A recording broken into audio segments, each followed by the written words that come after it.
Good morning, good evening, good afternoon, wherever you're at. I'm going to review How to Think Like an Entrepreneur by Broughton. Got this one at the wonderful public library in El Paso.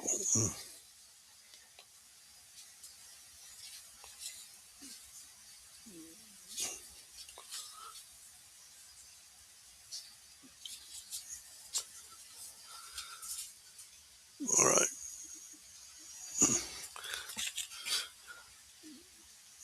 Now, if you pick this book up thinking you're going to get a step by step blueprint of how to build a modern data driven business, you might be disappointed.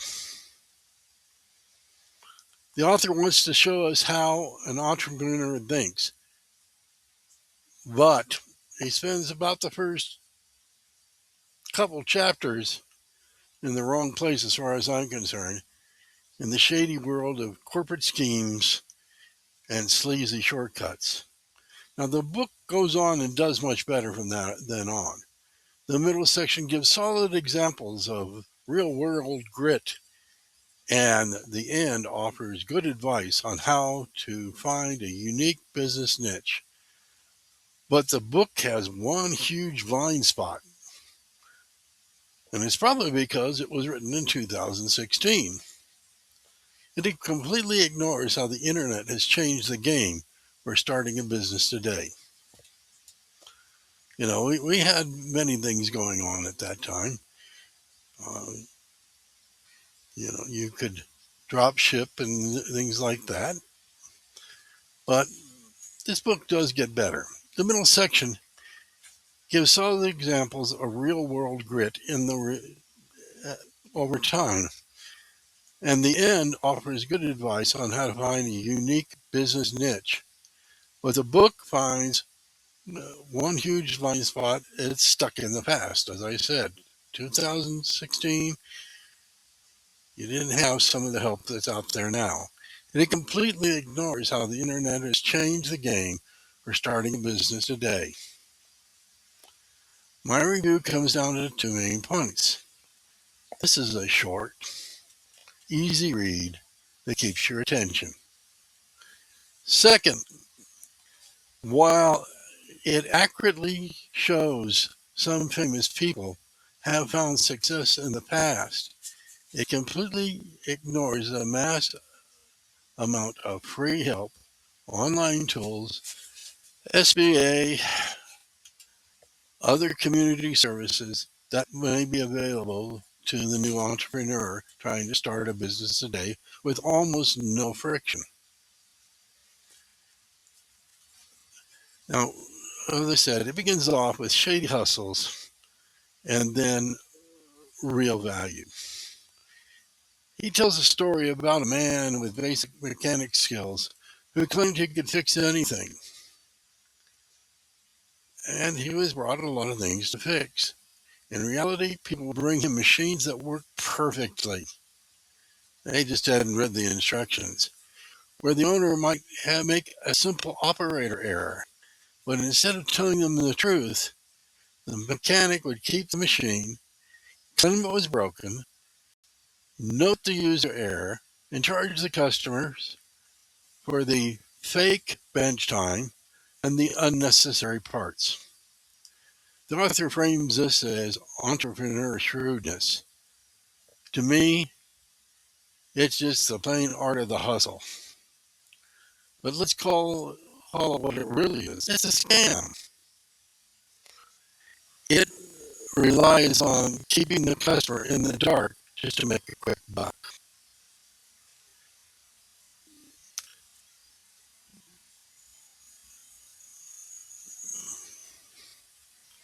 Really, a lasting entrepreneurship isn't about tricking people.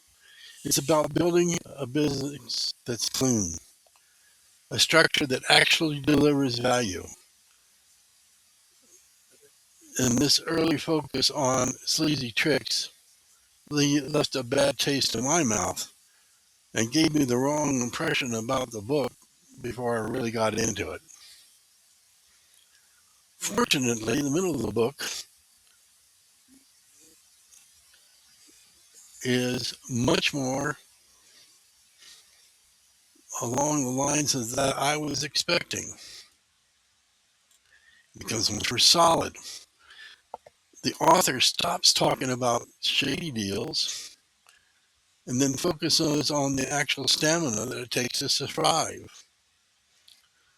Now, he doesn't go into, like the last book, a lot about the fact that you're going to deal with failure, but that's all right. You don't necessarily have to fail. He gives excellent, gritty examples of real world resilience while watching your cash flow is life or death for a business and the sheer hard work needed to stay afloat. By the final chapters, his advice on finding a business niche is very sound, though, as stated before, a bit dated. He argues that success comes from finding a specific, underserved pocket of the market, a place where you aren't competing just on who's the cheapest, but the unique value you provide. His logic here is bulletproof, but his view on how you actually get there, again, dated.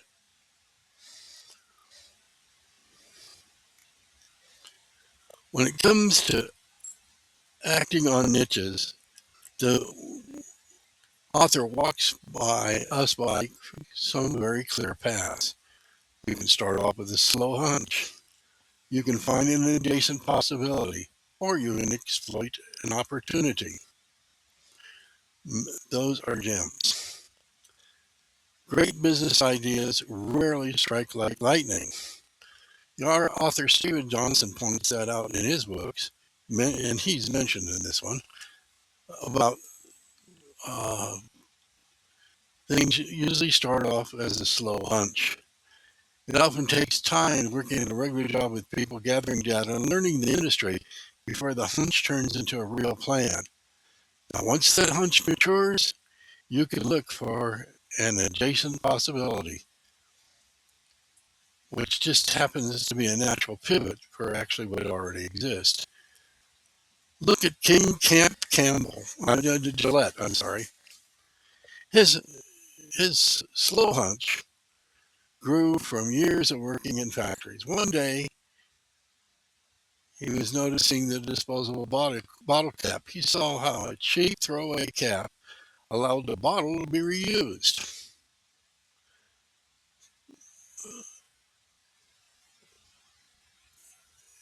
And at the same time, forcing the customer to buy more bottle caps. He took that exact business model and flipped it into a personal grooming idea, creating the disposable razor and changing the way we shop forever. We see the same pattern in a scientist mentioned in the book. He worked for the military and he hated designing weapons. Got out of the military and started listening to the industrial gossip amongst his peers. His slow hunch grew. He noticed the brand new field opening up, microbiology. He realized his basic knowledge of the scientific method, testing, measuring, observing, could easily cross over to a new space. He pivoted away from weapons, and his baseline skills helped him open up a whole new area of science. This book shows the same power that drove Jim Collins, the famous author of Good to Great. Collins loved to observe data. He spent decades tracking business metrics and corporate patterns. That patient work turned into adjacent possibilities that made him one of the most successful business writers of all time. Another author Lou Gerst, Gerstner. Okay, the man who saved IBM in the 1900s. Gerstner was a technical outsider, but he had spent decades working in corporate management. He used that experience to look at IBM with a disruptive eye. While everybody else said IBM needed to be broken down into smaller pieces, Gerstner spotted an adjacent possibility. Keep the company together to sell a full scale IT services and counseling. He saved the company through pure execution. The author's logic on these historical patterns is excellent. The path of a slow hunch to exploitation works, but his view on who can do this work is stuck in the past. He assumes you need a corporate launch pad, deep pockets, or elite industrial connections to exploit an opportunity. He totally misses the fact that today, cheap, free online help, SBA, community help, etc., is available to almost everyone. In fact, if you're starting a new business, I would start with a business coach. Today, a young entrepreneur does not need to spend decades in a corporate tower to test a hunch.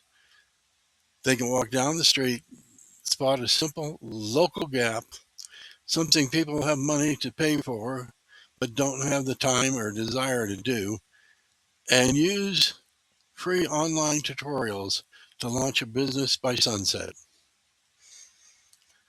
Let's take a simple one: house curb number painting. Spotting faded addresses and numbers is an adjacent problem born because we all use delivery apps. A young entrepreneur who buys stencils and spray paint for under $50 solves a safety issue for delivery drivers. And it turns into a high margin cash business in about 15 minutes. Residential dog waste removal. Spotting a yard chore bottleneck is also a slow hunch with many of us. The execution is simple. Using a sub $100 investment to turn a basic household frustration into a lucrative, repeatable subscription model is great. The historical framework of patience, adjacent vision, and execution still works perfectly. The difference is the author ignores that today free tools and information mean anybody can exploit a gap anywhere. My conclusion on this book, well, let's wrap it up. Think Like an Entrepreneur is a mixed bag, but it is worth the afternoon it takes to read it because it is short and sweet. On the positive side, being short and sweet, easy to read, engaging stories, and how past innovators have used their hunches, found their adequate spaces, and built a successful business through grit. But on the negative side, the premise is outdated and ignoring the current wealth of free online help and step-by-step tutorials. The author fails to see that the barrier to entry has almost vanished. Today, you don't need a corporate launch pad or a willingness to cheat people like a shady repairman. The avenue to wealth is no longer locked behind industrial doors and is sitting right at the end of the driveway. Thank you. Have a good night, good afternoon, good morning, whatever it is for you.